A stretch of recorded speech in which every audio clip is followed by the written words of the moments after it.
Hello, all you scaredy cats and kittens, and welcome to the Two Scaredy Cats podcast, where we talk about all things strange, unusual, and paranormal.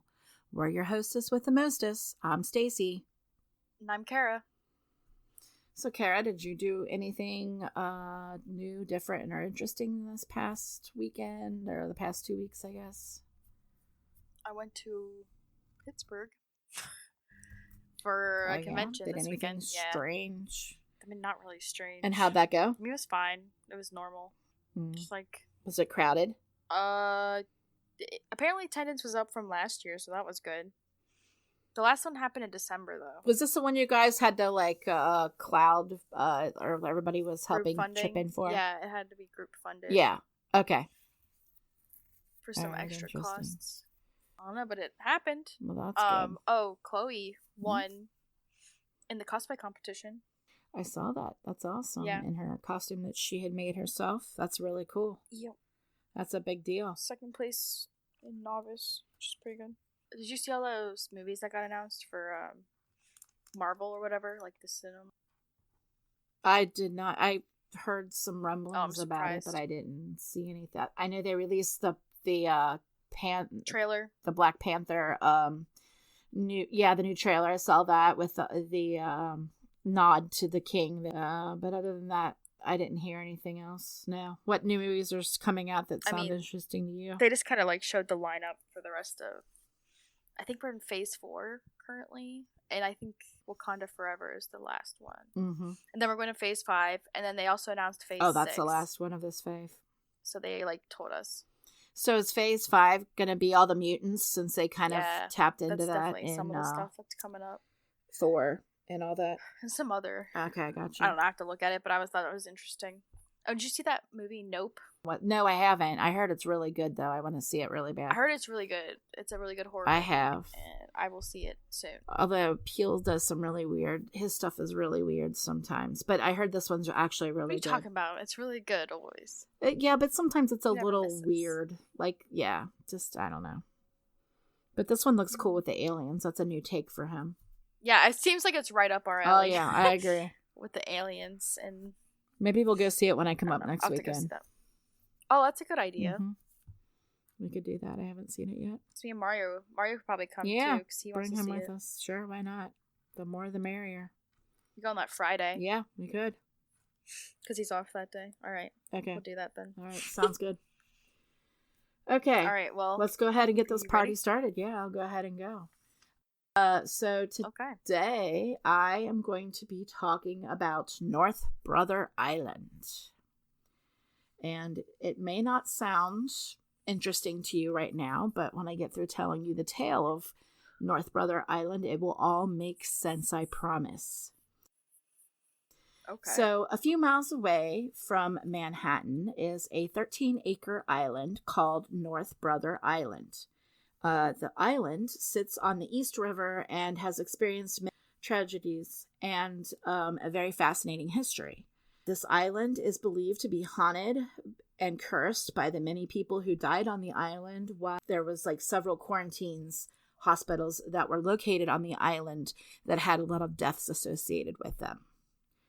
So our story begins with the island being inhabited by a place called Riverside Hospital.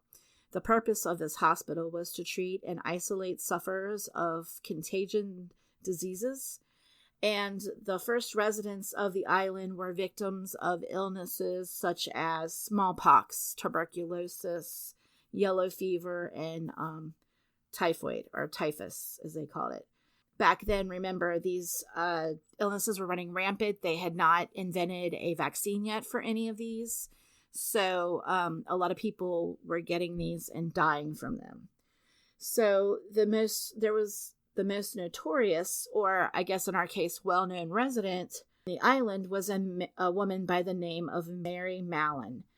And to the rest of us, she's better known as Typhoid Mary. Oh. So Mary was the first person in the United States to be documented as an asymptomatic carrier of a bacteria that causes the typhoid fever. So Mary was said to have inadvertently infected more than 50 people, and 3 of those people died from typhoid. She always denied that her status as being a carrier of it, saying that she was forcefully kept on the island hospital for nearly 3 decades till she died. Even though Mary spent her last days thinking that she was innocent of being the carrier of this disease, it was proven that Mary's delicious desserts that she liked to make helped spread the disease to other people. So the story of Mary's life and how, like, the kind of backstory about all of this is Mary was born in the year 1869 in Ireland, and she immigrated to the U.S. in 1884. So she worked a variety of jobs when she first moved to the United States, and most of those jobs entailed being like working in somebody's house, cleaning and stuff for them. Yeah. But she really got into cooking, and she really liked that. So Mary became a home cook, and that was like her career that she liked and took off for her. So Mary started cooking for a gentleman by the name of Charles Henry Warren and his family. And as it turns out, 6 of the 7 people in his home all presented with typhoid fever after Mary started working with them. Now, at first, people were like, they all thought, nah, nothing of it. We all got sick, we all must have had bad food because Mary was eating the same food that she was making for them. But it was discovered by a sanitation engineer by the name of George Sober, who had been hired by the Warren family to find out what was going on, to make sure that there was not some contamination, going on in the house, maybe like sewer contamination. Because when you have typhoid, it's usually because somebody didn't wash their hands after going to the bathroom. That's one of the main ways you get it. So initially it was thought that she had served freshwater clams one night for dinner, and they thought that was what was causing everybody to be sick. But Sober started stalking Mary around Manhattan, because after all that whole family got sick with typhoid, she kind of, left the job or whatever and moved on to a new family. And she started working her way around all these different families in Manhattan.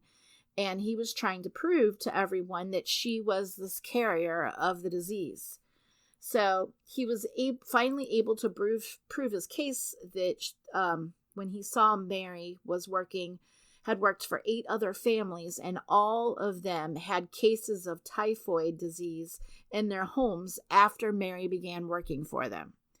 So up until before Mary got there, nobody had any of this.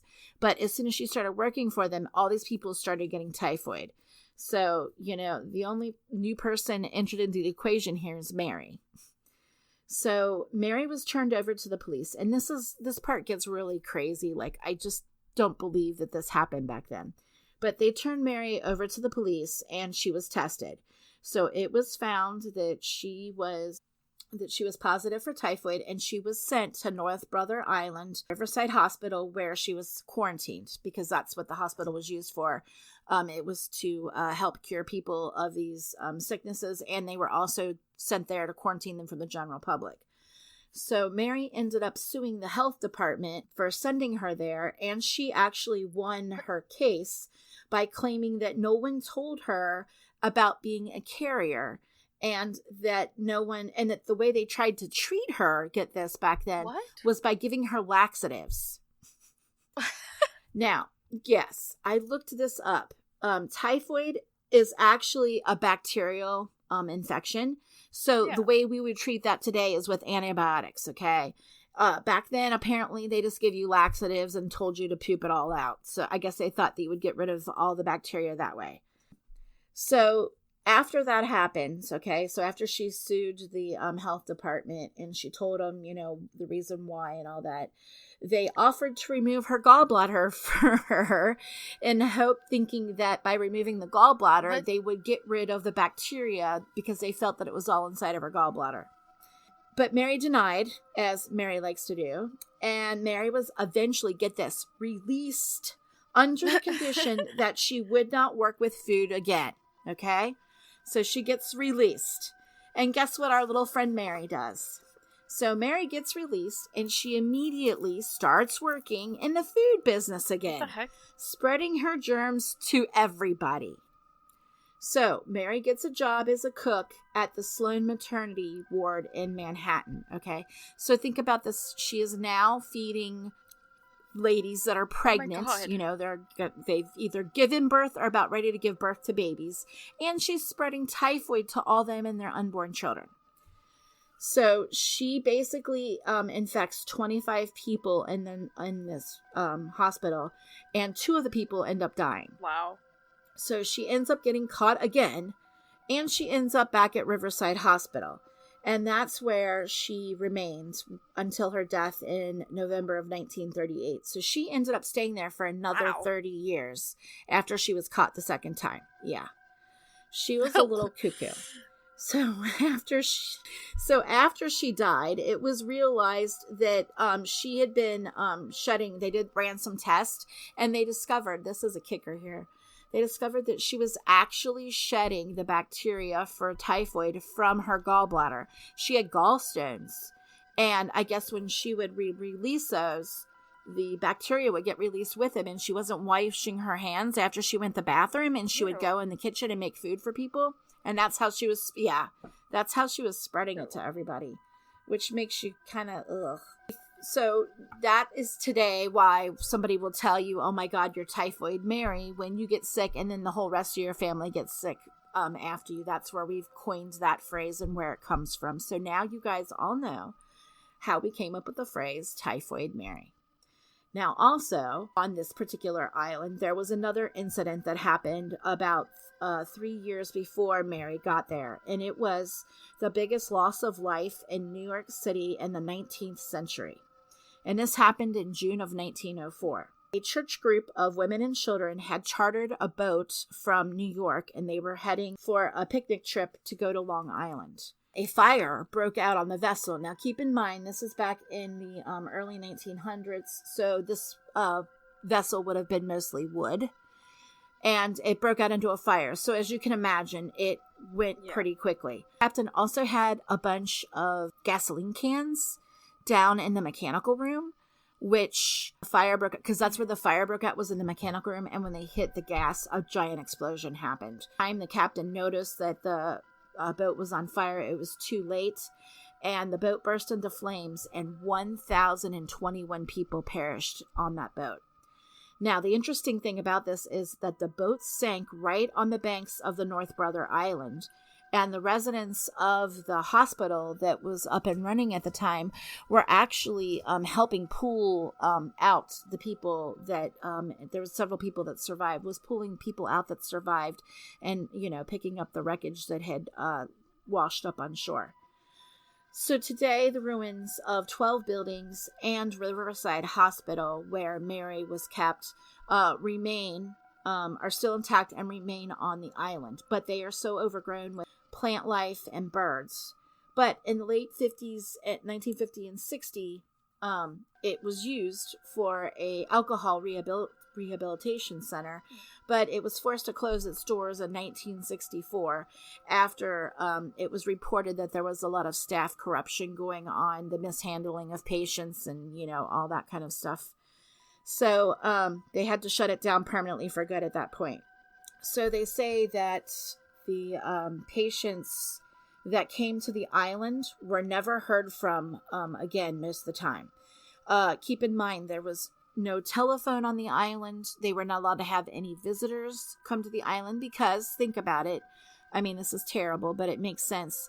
They were in quarantine, right? I mean, think about when we had everything, when we were really hot with COVID and how we had, which is kind of crazy that some of this, I mean, this could have easily been us, a couple of years ago. But so nobody was allowed to call anybody, and they weren't allowed to have any visitors. And the conditions were so horrible on the island there and at the hospital that some of the patients weren't even able to have a room inside the hospital. They were actually living outside the hospital in tents. Yeah, so when winter time would come, there would be huge shortages of food, obviously, and they would have a lack of heat in the winter, so a lot of people perished while they were on that island. Kind of fucked up. Right, because they didn't have any food to eat, and the conditions were just so horrible. The last thing is that visitors to the island today that go there have reported hearing screams from the middle of the island. Also to note, which is a really interesting side note here, is that Rikers Island sits not too far away from this island. And you know that Rikers Island is the largest jail in New York. Oh. It's an island all into itself. And people claim that, well, all you're hearing is a screaming coming from Rikers Island. But they've proven that that's not true because the screaming they're hearing is coming from the center of the island, which you cannot hear anything from Rikers at the center of the island. They say that you can hear whispers can be heard when you're walking around on the island there. Unexplained movement happens. People have seen ghost orbs. And people have also seen apparitions of people in hospital gowns. Go figure. Some people have actually seen the boat that ended up catching on fire. They've actually seen a boat floating in the water right off the shore of the island. And sometimes people say if you are over on the other side of like New York, on the over there looking over, you can see ghost apparitions on the shores. Oh. Yeah. But yeah, so that is the story of Typhoid Mary and how we came to have the saying Typhoid Mary today. And some other spooky stuff. Yeah, some other spooky stuff related to that island. So what have you got for us today, Kara? I got quite the doozy. I was going to say, I like how you have to stretch before we tackle this. It's a lot.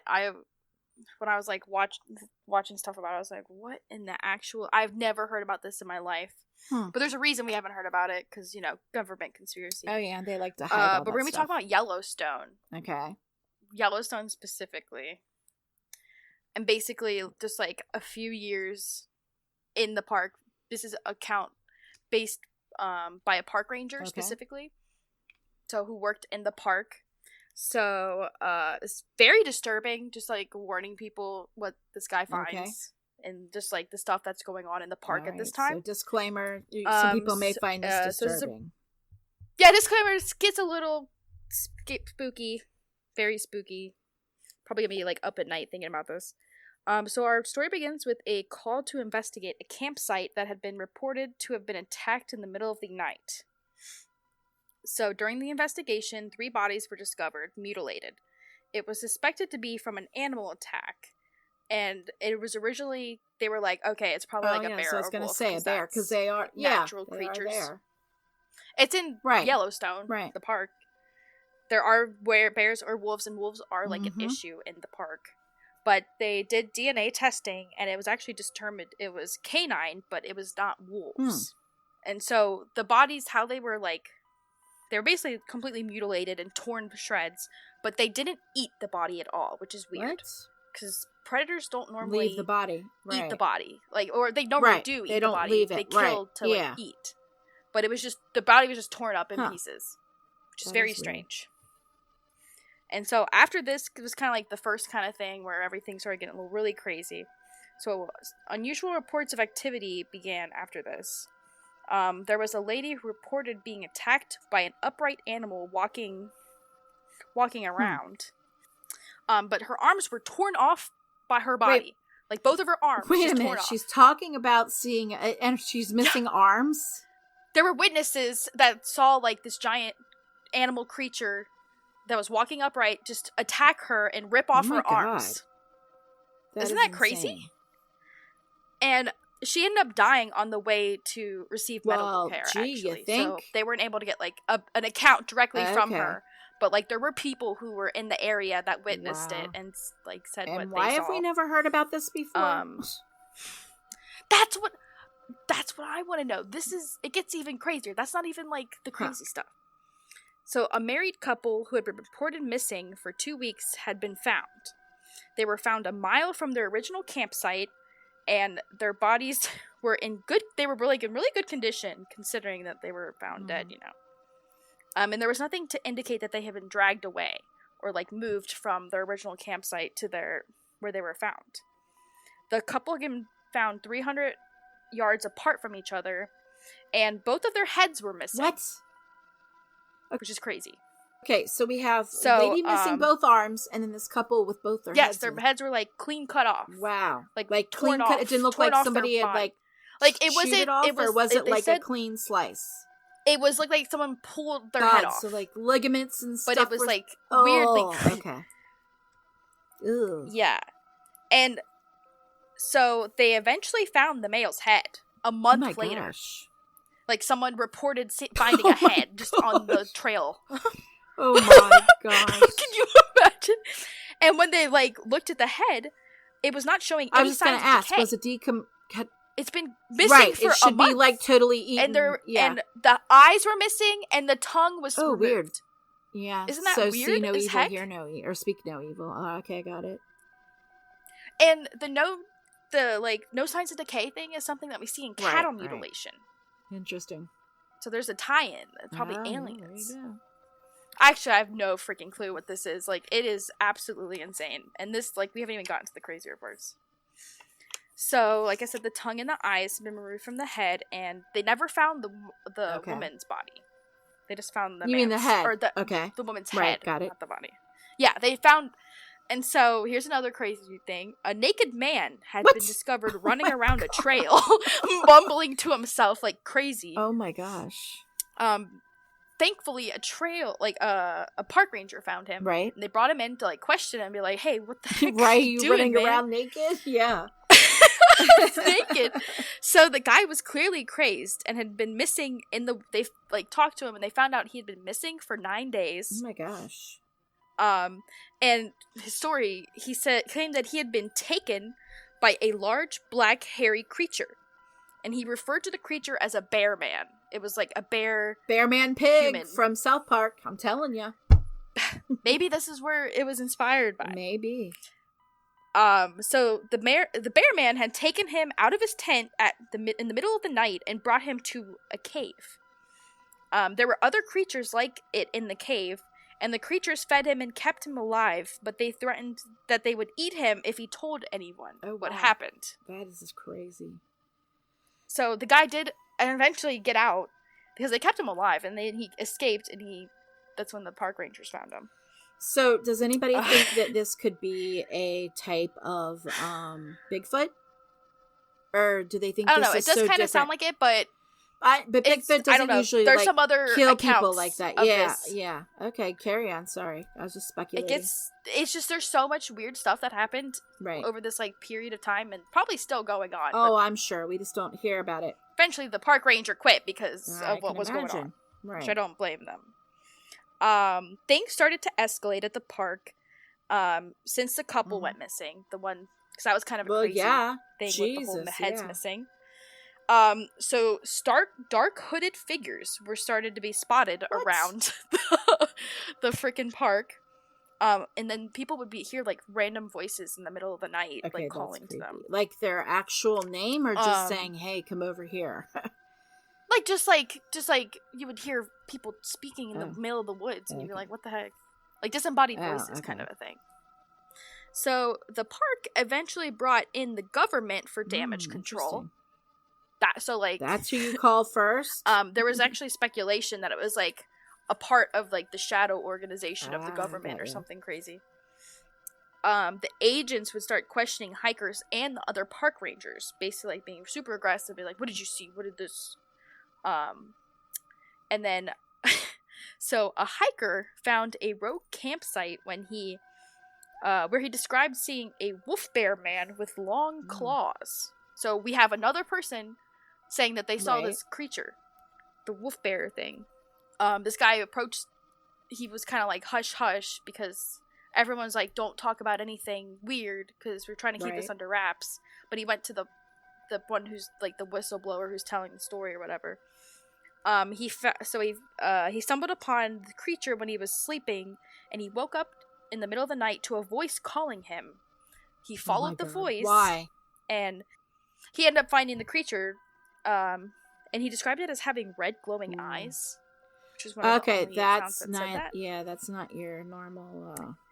And he believed that the creature came out of a nearby cave. Oh, that cave again, like a cave nearby, which would line up to the other story of so the crazy guy why is nobody who said investigating there was a cave. this cave? Okay, why? Why are we not looking at the cave to see what's going on? I don't know.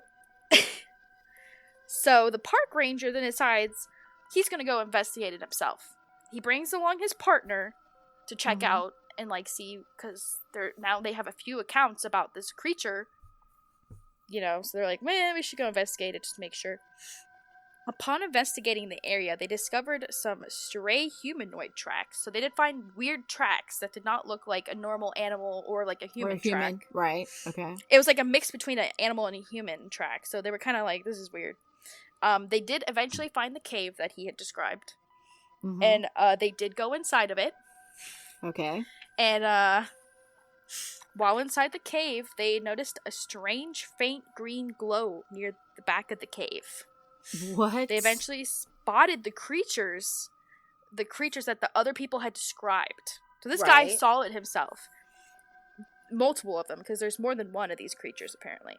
Okay. So, after taking a good look at the creatures, which are like, what the heck? The bear man humanoids, and they apparently also had, like, blue markings on them.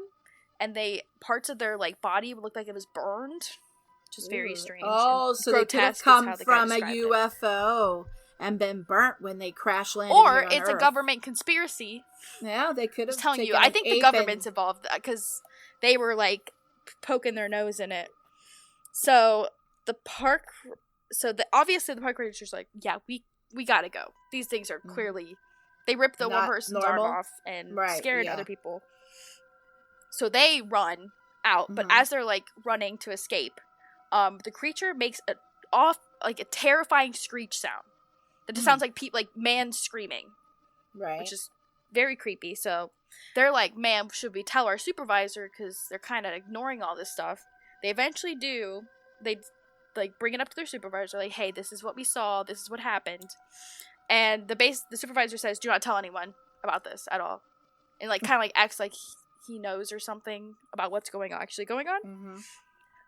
So the next few days, the military intelligence and the Secret Service would continue to show up, and they would start questioning like everyone around, but specifically those two about information. And then they started receiving threatening phone calls that if they were to tell anyone, that their family and them would get hurt. So that's a little suspicious. Yeah, really. Sounds like they discovered something they weren't supposed to. So eventually they get a pull aside again. Like the government was keeping tabs. They probably were aware of what was going on. And or they were tapping it. Yeah. Yeah, tracking whatever it was. Knew what was being said. Right. So they get pulled aside, and they're basically like said, just tell us everything you know. It's the military again. They're trying to figure out all their loose ends. And they told them basically everything that they know up to this point.